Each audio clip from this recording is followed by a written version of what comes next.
Okay, I'd like to convene the rescheduled November Board of Police Commission meeting.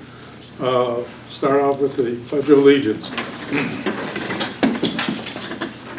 Pledge allegiance to the flag of the United States of America and to the republic for which it stands, one nation, under God, indivisible, with liberty and justice for all. They got moved for the interviews, so we'll put them up. Excuse me.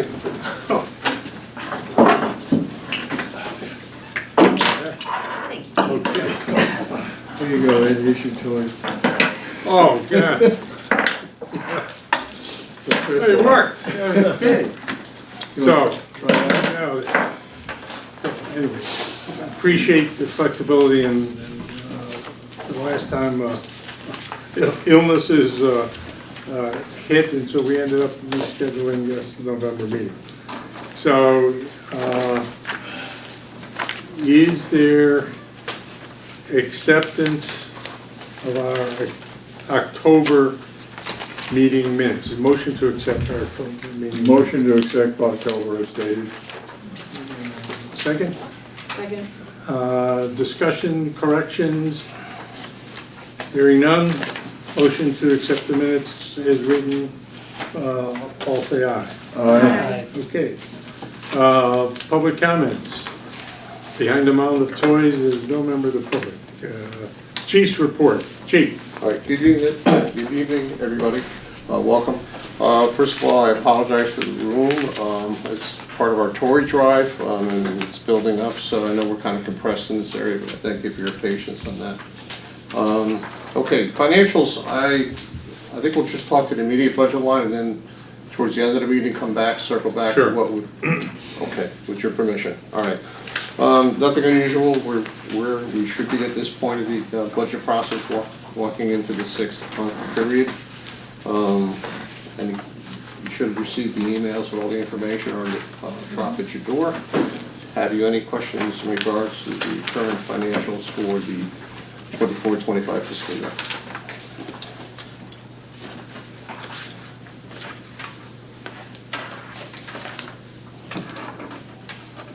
So through October, we're still under budget year to date, even though we're, okay. We're good? Okay. We'll move on now to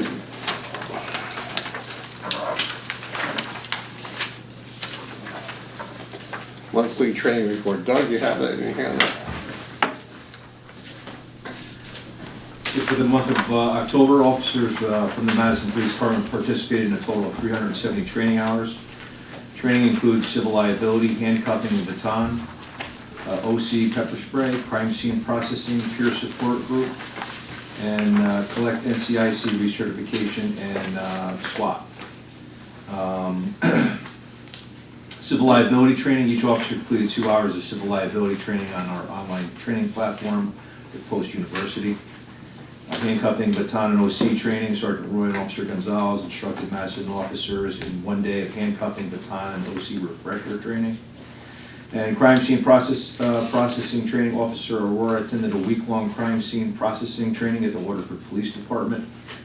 And peer support group training, Sergeant Guerra and Officer Strickland attended a 3-day peer support group member certification training at the Foxwoods Police Department. So, Captain, how do we select who attends a crime scene process training?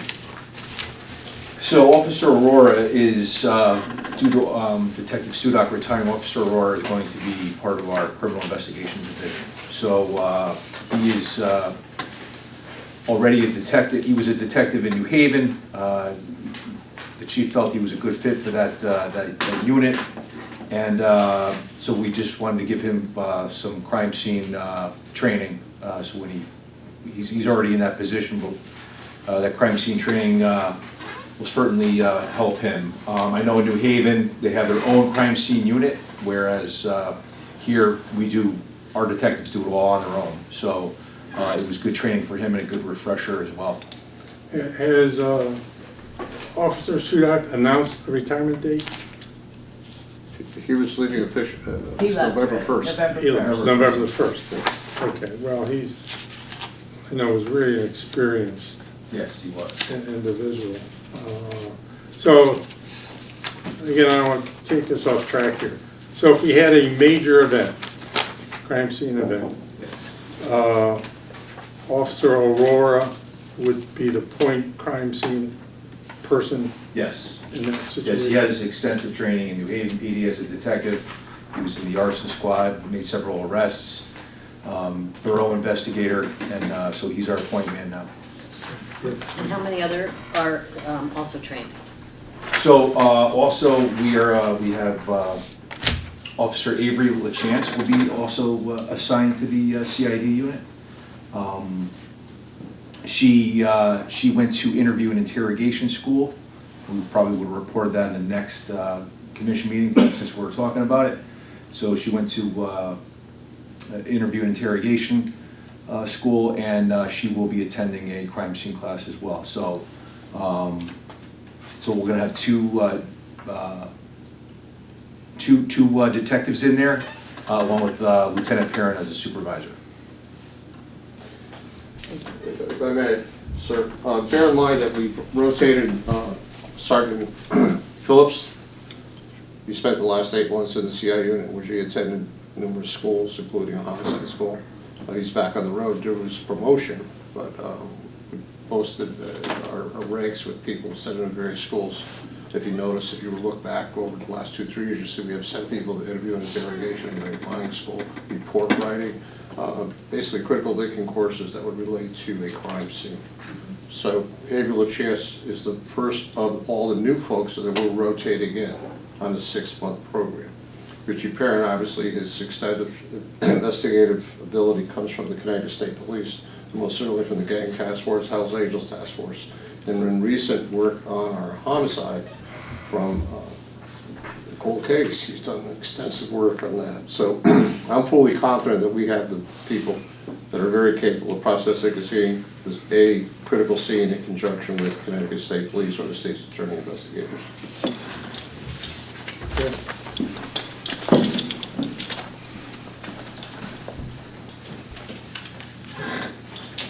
Monthly traffic? Doug, why don't you take that? So for the month of October, there were 26 reported motor vehicle accidents with 4 involving injuries.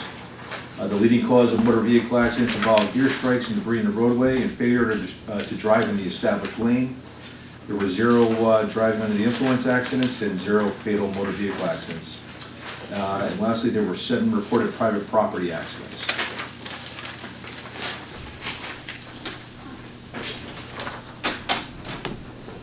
Any questions, Mr. Chairman? Nope. Okay, let's go to recruitment. Doug, again, for Jeremy.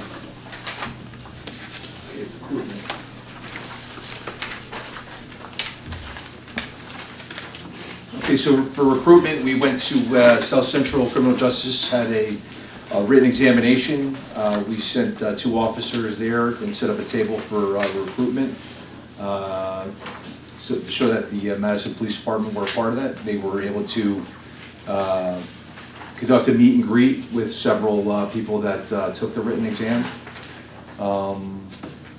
And as you know, we are currently in the process of, we're just finishing up interviewing 2 candidates. And so we are, you know, we are keeping open our recruitment efforts.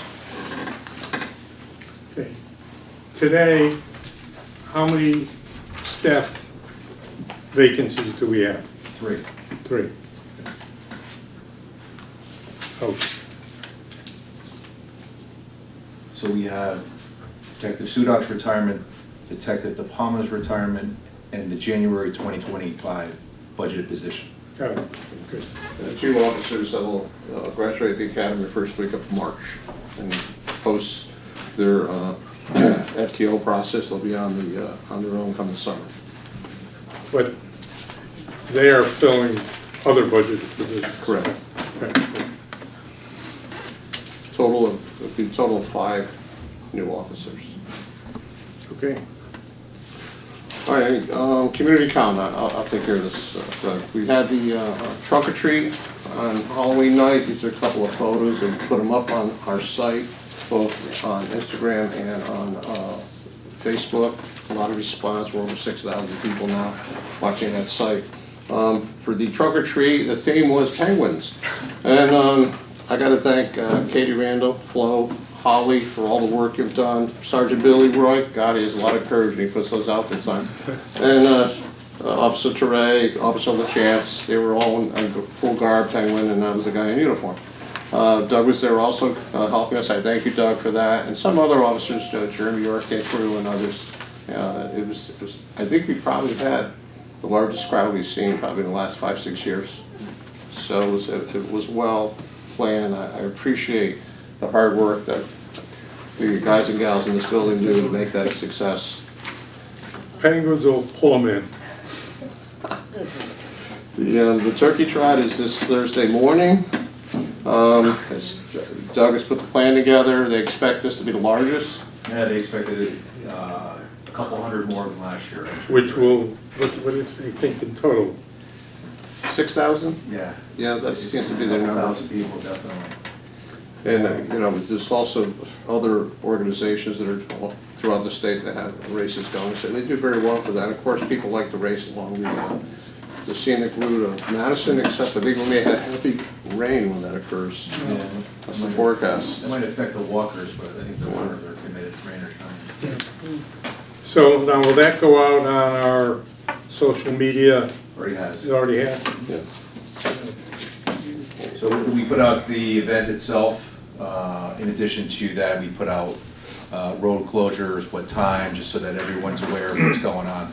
Well, I think it's, that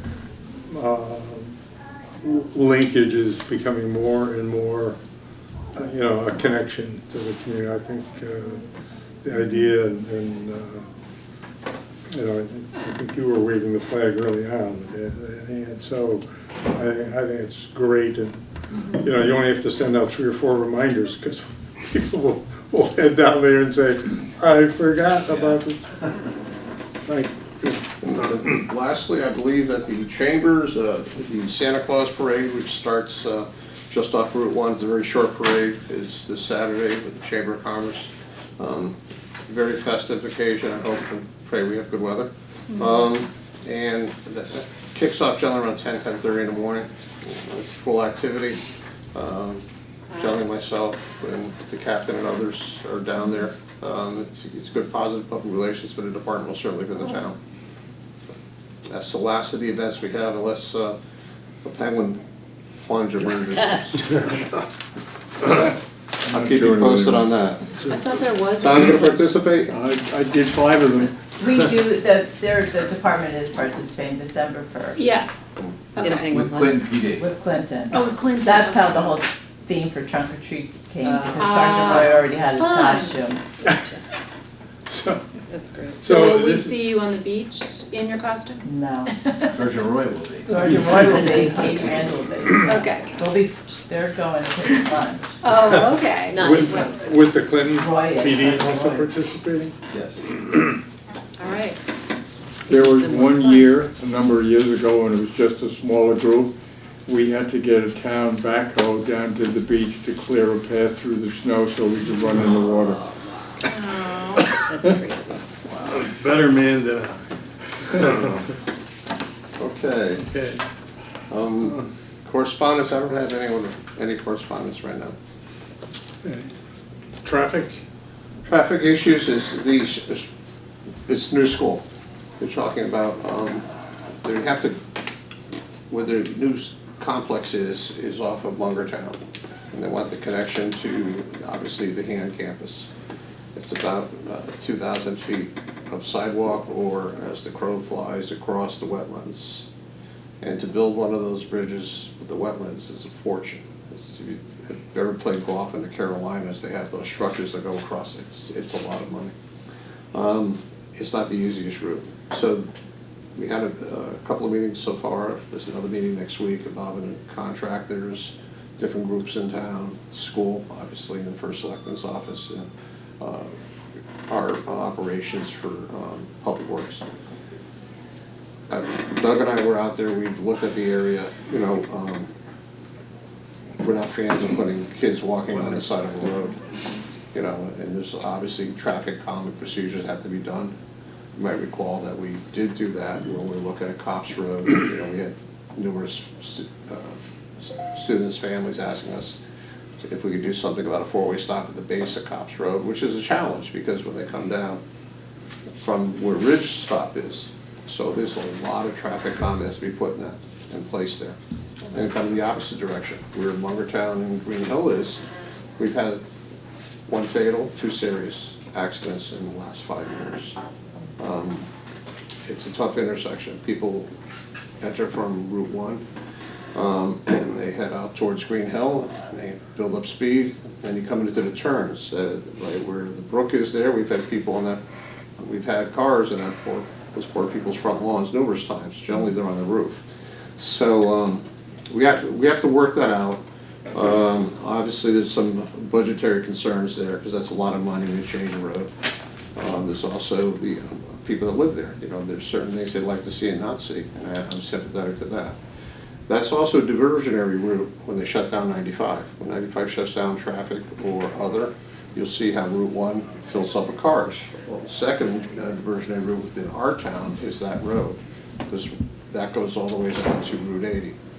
And so if they have to loop people off because of a tractor trailer roll over, let's say it burst in flames and it's not going to be shut down for a period of time, up 80, 81, across 81, up 81, or Green Hill, and then enter back onto Route 1. Of course, there's concerns for tractor trailers there also. So it's going to take a lot of work. It's going to take a study. It's going to take about many agencies, but it's a work in progress, and we're working towards a goal that we think will work. Now, we hope it's done before the school opens. So that's about all the information I have on So that. you said a study's needed, but you've told us that the state DOT is not gonna do studies anymore, so. It's going to be a engineering firm. Anyway. The state had done 2 studies on the road for us, so we're Yep. going back to what they had recommended. So there's some challenges there, like coming from Ridge Road, there was a discussion, you should lower the incline by a few feet coming down from Ridge Road to Cops Road. You're talking how many people's driveways and other things, and lowering the, can't do it.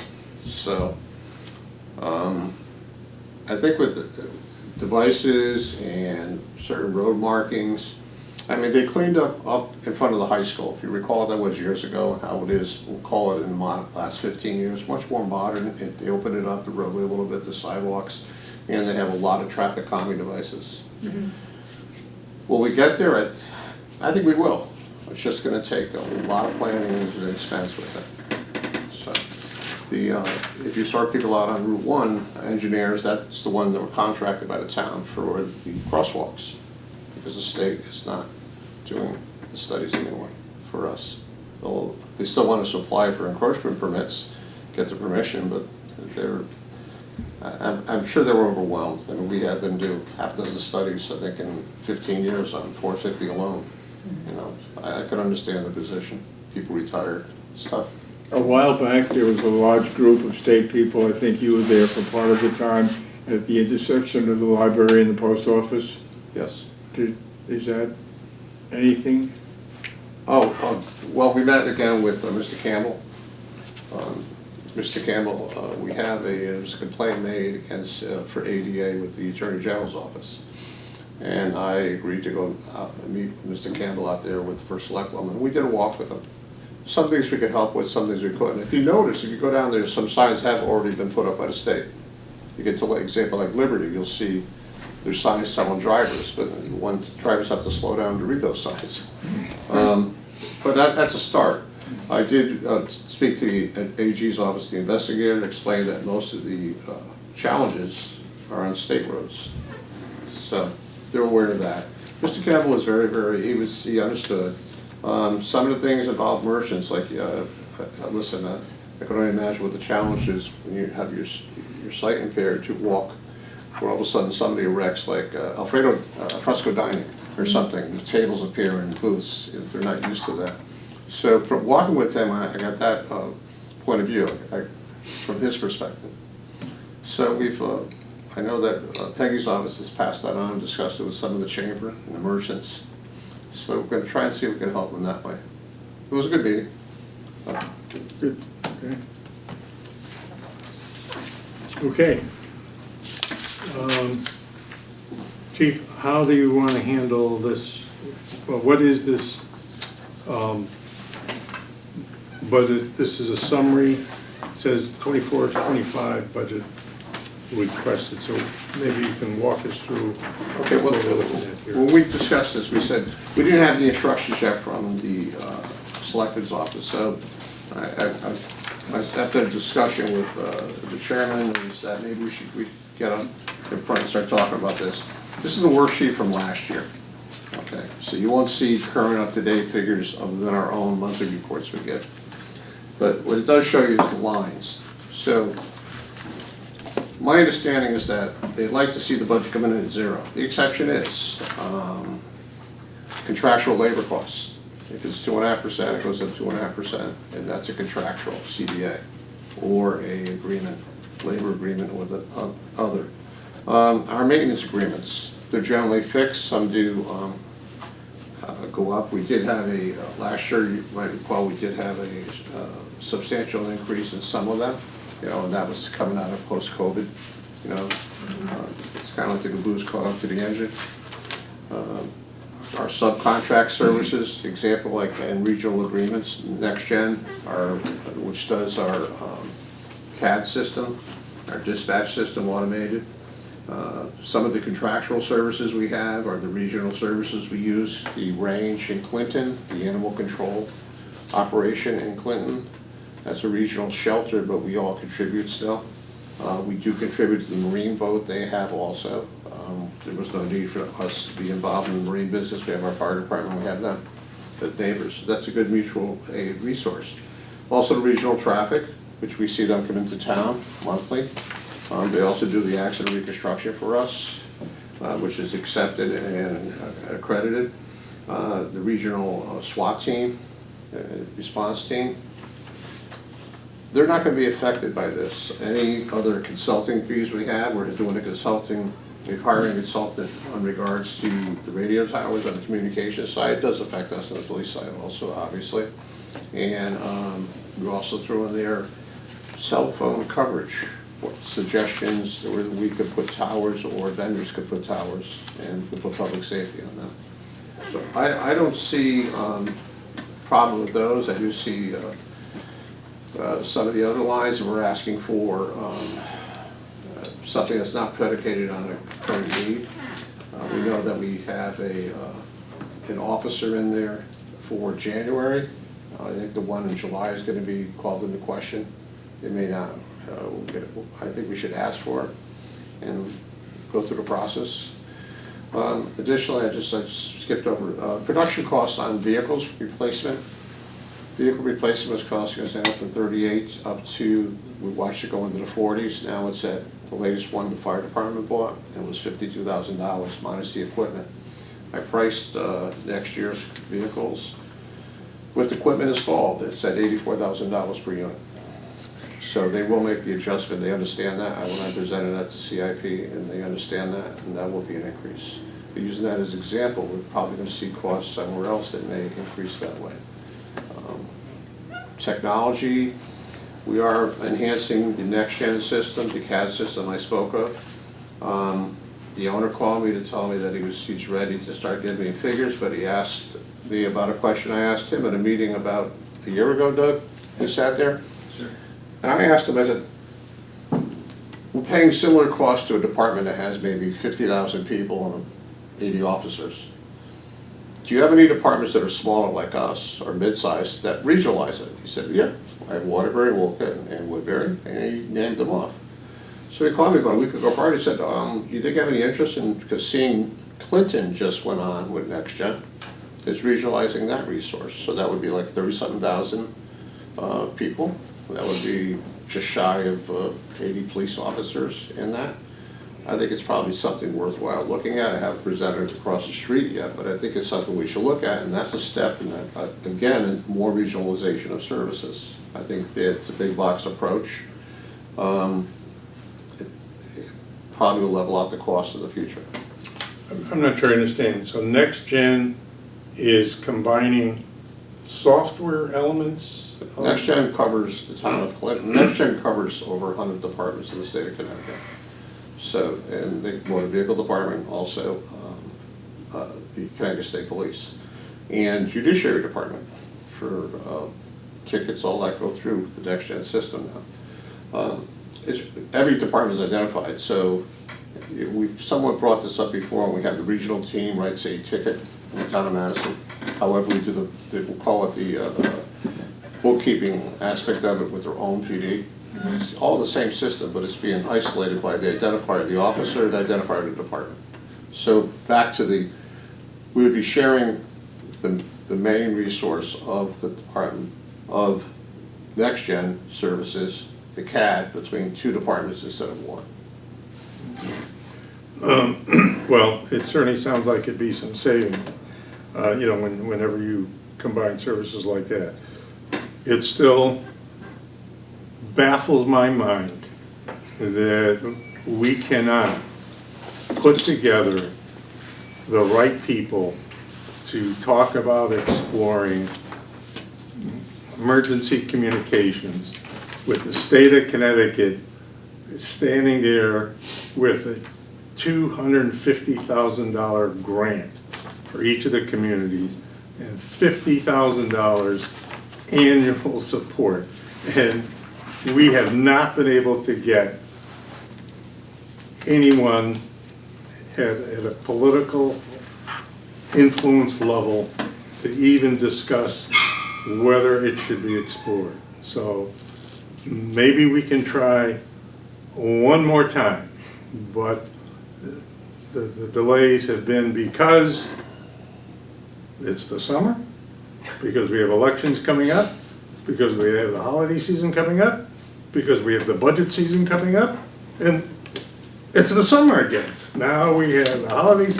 So, you know, perhaps we should say, particularly when you look at the understandable stress that all communities have in terms of controlling expenses. You know, this is, you know, and I'm a taxpayer, so I'm saying, yeah, I don't want to pay any more taxes. So, you know, the letter urging departments to come up with a zero increase may be understandable. It's like this low-hanging fruit keeps hitting us in the forehead, and we just don't want to talk about it for some reason. Anyway, I would absolutely support, Chief, with your analysis. Anything that could combine systems like Next Gen to be utilized. I mean, it's the way of the world in terms of efficiency and lower costs. So if there's you know, if you need anything from this commission to endorse and support it, you know, please consider you have it. I think, yes, you're 110% correct, sir. We're regionalizing a lot of stuff already. We're sharing with our neighbors, and 6 departments are basically the nucleus of this. And other departments we extend to, they offer, I mean, if we need certain more advanced technology, and then we know of a department that has it, they're happy to help, and we're happy to help them when they call for assistance. We're going to have a discussion next week, the ACOs, small, but you know, there's some approvals they have to make to that building. That was a regional that Westbrook was involved initially. They dropped out. We've just always made our contribution. There's some money there. We want to improve also the range. So I think that as we continue to do these programs, we're somewhat building a template so that when the time comes, maybe it would just be turnkey, more or less, outside of unions, things like that. So I'm going to continue to do what I do, which I like to do, is reach out and do those partnerships and bring them to the table. Well, I would encourage you to do it. You know, anyway, it's Thanksgiving. It's the holiday season to be happy. So we'll try to be happy. So the other request, and maybe, Chief, for the December meeting, actually, I thought we might have the opportunity to review it tonight, but my recollection was you and your leadership team put together a very sound, fundamental case supporting an additional officer. One of the two we requested for the 24-25 budget. It included FBI statistics, comparables with other communities, your reference to the increased training required, the higher expectations of all communities regarding law enforcement, the development, population development in terms of different areas of Madison, and I thought it was well framed and rational. We made our request, and I think there was a receptivity to it, particularly at the Board of Finance, and although they didn't pass it, as you recall, there was a pledge. They passed a pledge, and it was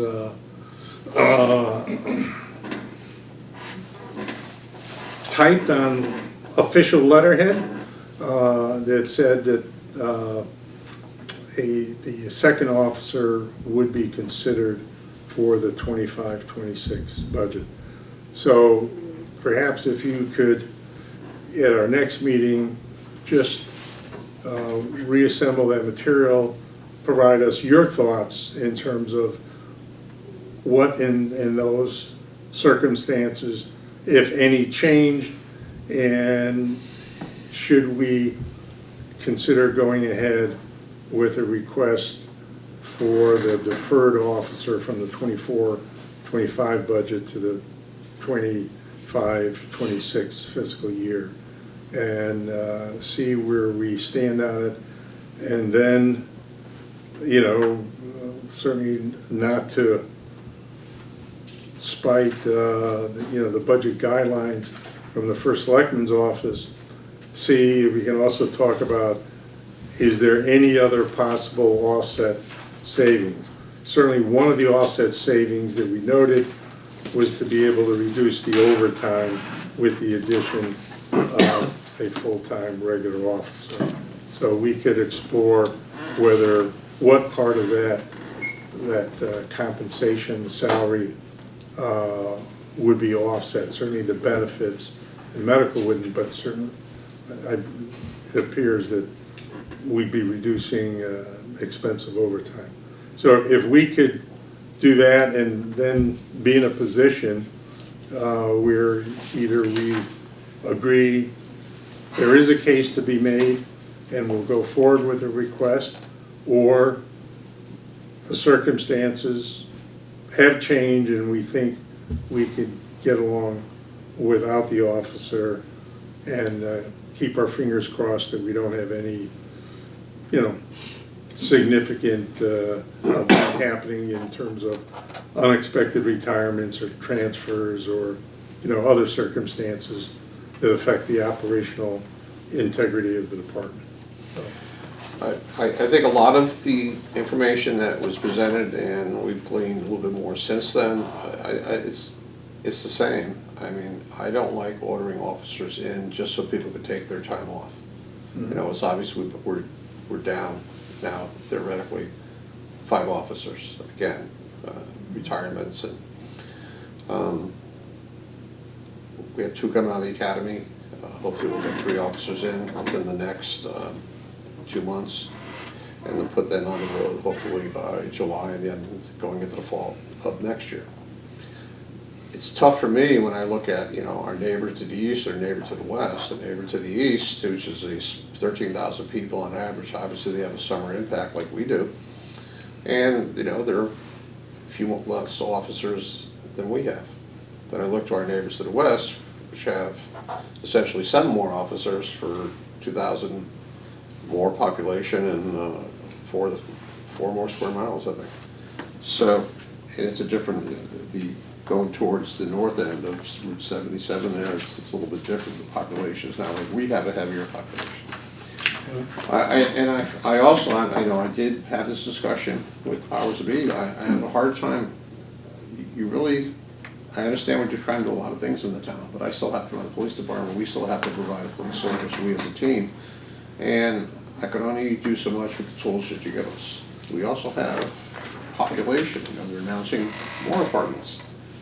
So if they build 69 or 73 across the street, and they now do 251 just along Route 1 building units. I don't know how many people that's going to represent, but those are calls for service. You have a building with 12 apartments and people over 55, chances are you're going to have medical calls and police calls quite often. We don't want to lose, I work with great people and I work with a great team sitting at this table. I don't want to lose benchmark the service that we've given to this community to do the job, regardless. Obviously, when we have people on staff, I'm not going to be backfilling sergeant's positions or patrol positions 6 times every 2 weeks, 6 shifts every 2 weeks. So that's going to affect that. That would most certainly would. Well, I think it's already been presented and proven that, listen, it's predicated on need, it's not a wish. The cameras are a wish, the cameras work. Well, they work. Yeah. So let's see where we are, and then, let's talk about what do we think we need to do to support it, because it can't be, I believe, it can't be the police chief wants an additional officer. I think we have a better chance of being successful and effective if the read at the Board of Selectmen and the Board of Finances, the police commission is engaged in this. This is a request from the police commission endorsing the chief's request. And that might involve us, the last time, which was 3 years ago, 4 years ago, I asked, and commissioners were great, we each wrote individual letters to each of the Board of Finance members, endorsing our support. So we can give some thought, and you're in this role because people respect your judgment and your opinion and your community engagement. And if this is where we land, based on the chief, then we can collectively say, okay, what can we do to support this? Because it shouldn't be, we shouldn't wait for the crisis, that potentially will occur. I mean, we live in fear of the crash, and the event happens, and that backup officer is somewhere north of the Route 80 circle.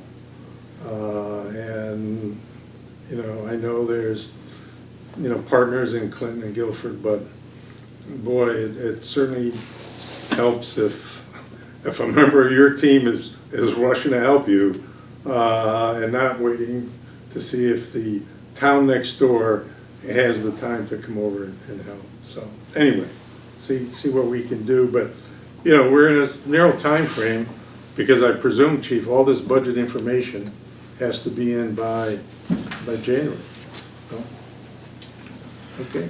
We've been in this position for a couple of years. Yeah. For whatever the reason, there's a conversation that starts from across the street, why don't you take it back down to 0? Well, isn't it about time that the people on this side of the street have a little more to say on the outcome? I mean, there's no one tonight here from the Board of Selectmen. Where is our liaison officer sitting here who's going to make a statement representing what their responsibility is to the department and the town? We have done exactly what they have asked for, or close to it, for a number of years. As far as I'm concerned, it has to stop. We have to run the department for the sake of the town's safety, not for their budget. Well said. Okay, Chief, Anything else on the agenda? We I just looked. have a quick, Sure. just a quick comment. I would be very interested in knowing when you're going to have meetings, when we can participate in the process, and to be an advocate for you in those meetings, and to let other people know when the meetings are. So most people in town would be happy to support, they just don't know what's going on. They don't know this is budget time, they're busy doing what they do in their lives. So whatever we can do to make the process very transparent and open, I'd be very interested. So Holly and Chief, if you could share with me what are important meetings that are coming up with the Board of Finance in the next couple weeks and months, I'd be very interested in that. I think the first one is going to be the combined with the Board of Selectmen and the Board of Finance. And it's probably, there's a CIP there, although they've already discussed more capital improvement, capital equipment. I think that's the most opportune. There'll be a give and take after that from the different different boards. Board of Selectmen will agree or disagree, and of course, Board of Finance. I also get contacted on a regular basis by all the folks that participated last time, less than a year ago, and they want to know what's going on in the fall. Whatever information I have, I'll pass to the general public. I'd like to think they're probably going to attend. Yeah, but that's a good, We should know when it is. Yeah. We need I to just- attend. Yeah. yeah, but it's a good point. There are some allies, I think, that we have out there that were, the Chiefs were very supportive last year. I mean, sometimes overly aggressively supportive, but certainly, you know, picked up the whole sense of support in the availability of officers. You know, that was what they embraced. They clearly wanted to see that patrol car more often than they were seeing them, particularly during, you know, when certain events happen. So, yeah, I think you're right. I think to be successful, it should be an all hands on deck, and, you know, if we have to have a planning meeting to orient people in terms of what's going to happen that we would like to make a presentation at a certain Board of Finance or Board of Selectmen meeting. I mean, these are open, transparent meetings, and I have absolutely no problem, you know, letting Peggy or Al Goldberg know we're going to be there, and here's what we're going to request. Here's why we're requesting it, and yes, we're going to acknowledge it's a very difficult fiscal year. There's a core group that checks in monthly, and they continually, and some are, I think, on the West Coast, and they check in. You know, they're adamant that we maintain the police protection. They love the improvements. They love the commitment of the department, most certainly in regards to auto theft or people knocking on doors or walking around a yard at night. And, you know, it's kind of interesting with the cameras is that how the officers, when they read it, it alerts, they move that way, you know. So we'll give a full court press, Mr. Chairman. Okay. And I'll make sure everybody's aware of when. Of course, Great. we might have to sneak another workshop in real quick, some real easy just before I hit the send button. Okay, just so everybody's on the same page. Yep. I'd just like to state for the record, this is my 5th year on the commission, been hearing about regionalization for all 5 years, and I endorse what our chair is saying, because if not now, when? If the town is saying you need to submit a zero change budget, okay, then why are we not taking advantage of this money that is out there? And I don't even know what else, there could be other opportunities to get grants and so on. So I too wish our Board of Finance and Board of Select liaisons were here. We'll follow up with them after Right, this. we will. Yep. I'll take the responsibility for doing that. Okay, I mean, we're all set. You're gonna go into executive session. Yes, after commissioner comments. Tom? I've said enough. Amy? I've said plenty as well. Michael? I've got nothing to say. Well, No additional comments. no one can match my comments so far, so anyway. We will have I hope is a brief executive session. Chief, could you? Actually, hold on, before. Yeah. Can we talk about your toy drive? for the public so they know what you're doing and how they can participate? Holly, do you want to share a Holly, little bit you're on. about that? Sure. I run the toy drive for the town. I currently have 60 kids. They are all Madison residents. I get the names through Madison Youth and Family Services. I have a wish list for all of the kids, and I am accepting all of the public's generous donations. I will start to distribute the toys to the families the 13th and end hopefully around on the 19th. But gifts can be dropped off at the PD 24/7 in the lobby, or you can contact me at 203-245-6502 if you'd like to purchase a wish list item. And thank you very much in advance. Thank you. Thank you for what you've done. Good job. Holly, is there any, like a flyer, anything that, has been anything posted on the Facebook or otherwise? I don't think I've seen They it, but. have it, they just haven't posted yet. I think they Okay. were waiting for Thanksgiving, so I Okay. have one, yes. I'm happy to help. On the Saturday after Thanksgiving, I set up a table in front of the fire department, and we get a lot of donations, so we can use that money and donate the cash. It sounds like you've used that more than some of the gifts Yes, that the toys that we get. yeah. So we Great. can designate the Okay, cash for thank you you. guys. So if anybody wants to come down to the firehouse from 10 to 12 on Saturday, This coming Saturday? Saturday after, yes. this Saturday, Saturday. Yeah. okay, When they right. have the parade. Oh, just one, I don't know if any, but we didn't comment on a very successful yes. food drive Right, at Stop and Shop last week. It was well attended by the public, well attended by the department. The chief introduced me to almond croissants for the first time, which were very well received. I think I had more than my share, but unfortunately and thankfully, it does not show. But seriously, a big thank you to the residents of Madison and everybody who contributes. It was so heartfelt and so generous of people, and I hope this doesn't come out wrong. There were folks who looked like they were on the receiving end of some of the food and the turkeys and the goods that be distributed. Were incredibly generous with food and with cash. You didn't have to ask, they came up, they said, will you take money? And big bills just showed up. And I mean, these are tough times. Everybody's having a hard time, no matter how good, how bad, how well off you are. But to see that kind of support from the town for folks who need it and welcome it, it was pretty goddamn neat. yes. Thank you, residents. And thank you for bringing it up, yes, it was great. Good. Okay, we will, motion to adjourn our regular meeting and move to executive session. Yep. All those- No, that's not Aye. official. Aye. Okay. You- I'll be in the